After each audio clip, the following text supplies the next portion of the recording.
Jesus Etxasarra ganaz, eta munduan beste askolez Bilbon jaioa izan arren, Zeanoriko semeanaz Arratiakoa, eta han egin dituen nire lehenengo urteak, eta han hasi nintzen ikasten ere bertako Altzuztako auzo eskolan, eta gero handik gero-gerokoak.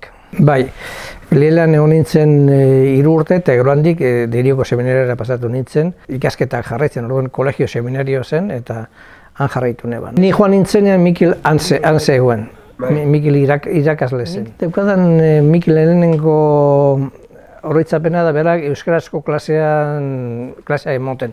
Bueno, euskarazko klasea oso berezia zen, zegoen olako metodo bat edo liburu bat horretaz ikasteko. Berak eroaten zituen literatur testuak. Da nik oraindik gogoandokat, nik uste dut izan zela berak jarri uzkun lehenengo literatur testua. Klasean bertan gaur artean komentatu eta hitz egiteko horretaz da izan zen Felipe Errezebeitiaren Udako gau oskarbi bat.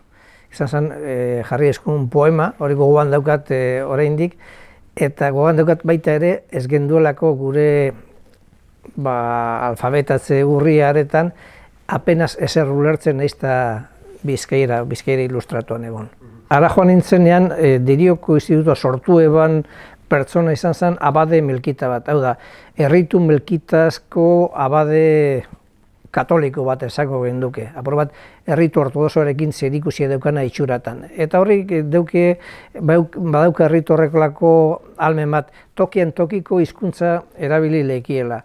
Eta hemen oraindik Vatikano II aurretik mesak latinez emoten ziren, eta honek izan eban baimena melkita zenez euskeraz mesak emoteko. Eta hori izan zen euskarak mesak emoten Euskal Herrian hasi izan lehenengoa. Uztot, Arrazoloan emonen bala lehenengoa, eta hortik aurrera Karmelo Etxe Nagusiak testuak euskaraz jarrite, mesaren testua euskaraz jarrite gero. Eta honek ezekien euskararik. Eta orduan esan euskun ikasle batzuk oso gazteak ginen, nik 12 urte edo, 11-12 urte, ia nor gura eban euskara ikastea.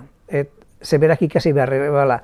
Ezokan maixorik, orduan hartu eban Xabier Peñaren Euskal Ikasbide laburra, hartzen genduan lehenengo ikasgaia, berarekin irakurri eta gurekin komentatu, eta orduan egiten eban guk ikasi eta berak ikasi.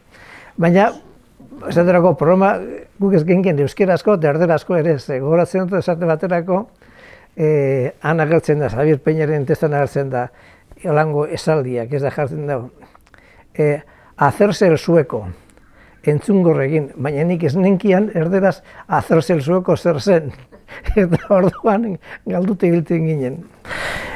Erderaz iran klasean, baina euskera bageunkan. Eta orduan urtero gonkan euskera ikasgai moduan. Nik goratzen dut lehenengo urtean Mikel Zarate gogoratzen du, baina gero ondoren gurdietan ere, bagen dituen esate baterako, Lontzo Zugazaga eta Karmelo Etxe Nagusia, da orduan parte bat gehiago zen literarioagoa, eta beste zen, gramatika, aditza, eta horlako gozak, baina horrek geroagoan lotzen eban baita ere, Derioko Udako ikastaroarekin.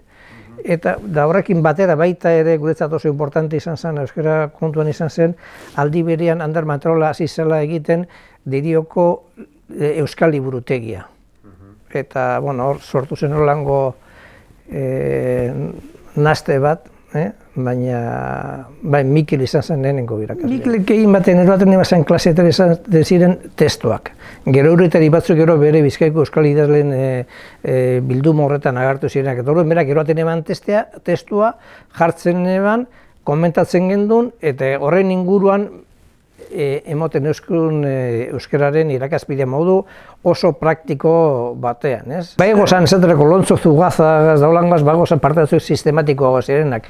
Baina Mikelekin gehien bat zen euskara gero igual izango nituen aditz paradigmak eta gauzak, baina ez egon oso metodo egituratu bat niko gogoratzen dudanez. Orduan,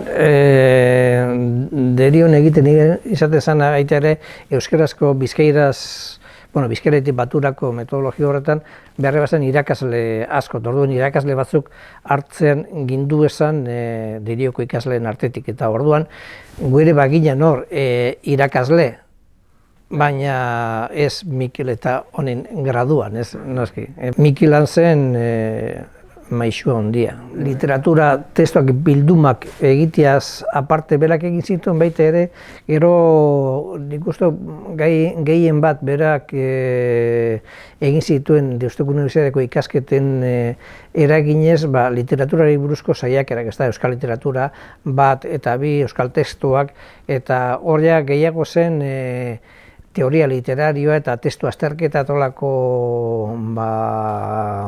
azterketa batzuk euskal literatura egokituak. Azteko berak egin zituen lango izan zen literatura erlijiosoa izan zen, esate baterako gure mesa zaintua. Hor izan zen mesari buruzko lako, hori ikusten itzulpen bat izan zela, Pio Parasena egin eman itzulpen bat liturgia inguruan. Eta gero apartek egin zituen bere lanak euskal liturgia bateratu bat egiteko, eta hori Vatikano Bigarren ondoren, ez da, liturgia batzordean. Eta hortik aparte gero literaturan zehazki sartu eta hor ilustra batek gehien baten egin alde batetik azterketa literarioa, hor euskal literatura bat eta bi euskal testuen azterketa, eta gero egin zituen sorkuntza lanetan bereziki nik uste dut batetik prosa lanak, eta hor ditu batez ere alegiak eta nobelaran bat edo beste, eta bestetik poesia. Eta hor poema liburuak egin zituen, 3-4 bost bat, ez da guzti zenbatiren argitaratu zituenak. Nik azpimarratuko nuk alde batetik bere gauza personal, berak Mikel persona moduan. Mikel bera egoan lekuan euskarari buruzko zaletasuna eta euskararen inguruko giroa sortzen eban. Eta euskal zaletasuna bizkurtu ara nora joaten zen. Gero hortik aparte dagoz bere lan konkretuak. Eta hor lan konkretuetan aparte sorkuntza eta ikerketa lana, nik uste dut batez ere metodologia aldetik berak bera aurreratu egin zala Dirioko ikastaroak gero hartu eban metodologia horretan, ez dakigunetik ez dakigunela. Gaur egun, zinezte izango litzateke, igual horrelako metodologia bat hain argi izatea, baina orduan kontuten izan behar da, ez egoela inolako alfabetatzerik, eta Dirioko ikastarora etortzen zala jente heldua, normalek ikasleak ere bai, baina jente heldua ere, euskaraz alfabetatzen, eta bere oinarria esan berak eskolan ikasitakoa edo testu liburu batean ikasitakoa hitz egiten ebana baino, eta orduan zen, alfabetatze metodologia zen, zu zer hitz egiten duzu hori bizkaira esari bizkairan alfabetatu, beste euskalkiak ikasi eta gero handik euskara batura jo. Alde bat izala bere izaera. Bere izaera zen oso indartsua, alaia, beti gauza barriak egiten, bere inguruan sortzen eman alanko giro positiboa beti eta zabaltzaileat hori beti eta zaletasuna indartzeko berak eukan aparteko doain hori. Eta gero, euskara kontuetan berak bere lanetan egin ebala proposatzen eban guztia, ez esate baterako euskararen mailaketari dagokionez, nik uste dut beraren gandik literaturatana berak esaten eban esan.